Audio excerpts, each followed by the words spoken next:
Gas ఇవ్వకుండా గ్యాస్పై వంట చేయడం అనడం ఎంతవరకు సమంజసమని ఏపీ మధ్యాహ్న భోజన పథకం కార్మికుల సంఘం జిల్లా కార్యదర్శి బొత్స సుధారాణి అన్నారు. మధ్యాహ్న భోజన పథక కార్మికులు సోమవారం కలెక్టరేట్ ఎదుట ధర్నా నిర్వహించారు. ఈ సందర్భంగా సుధారాణి మాట్లాడుతూ జీతాలు 3,000 నుంచి 10,000 వరకు పెంచాలని డిమాండ్ చేశారు. ఇక మెనూ ఛార్జీలు 20 రూపాయలు పెంచాలని అన్నారు. ఇక పెండింగ్ బిల్లుల అరియర్స్ చెల్లించాలని కోరారు.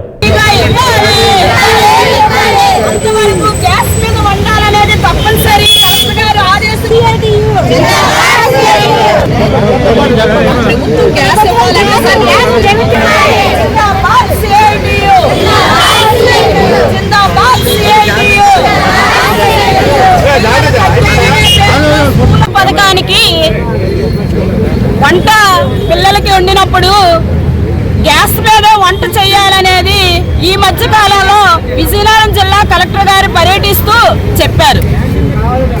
కలెక్టర్ గారికి మేము ఒకటే అడగదలుచుకున్నాం, ఈ ప్రభుత్వానికి కూడా మీరు ఇస్తున్న 6 రూపాయలకి పప్పు రేట్ ఎంత ఉంది, నూనె రేట్ ఎంత ఉంది, ఉప్పు రేట్ ఎంత ఉంది, అందులో వాడుతున్న పోపులు, ఆకుకూరలు ఇవన్నీ కొనడానికి 6 రూపాయలు ఏం సరిపోద్దని మేము ఈ ప్రభుత్వాన్ని అడుగుతున్నాం. గ్యాస్ మీద వండుతాం, మీరు ఫ్రీగా ప్రభుత్వమే గ్యాస్ సప్లై చేయాలని మేము యూనియన్ గా డిమాండ్ చేస్తున్నాం. ఈ రోజు పిల్లలకు పౌష్టికాహారం అందడం లేదనేది మేము ఈ రోజు చెప్తున్నాం. మీరు ఇస్తున్న 6 రూపాయలకి పిల్లలకి పౌష్టికాహారం అందించలేకపోతున్నాము.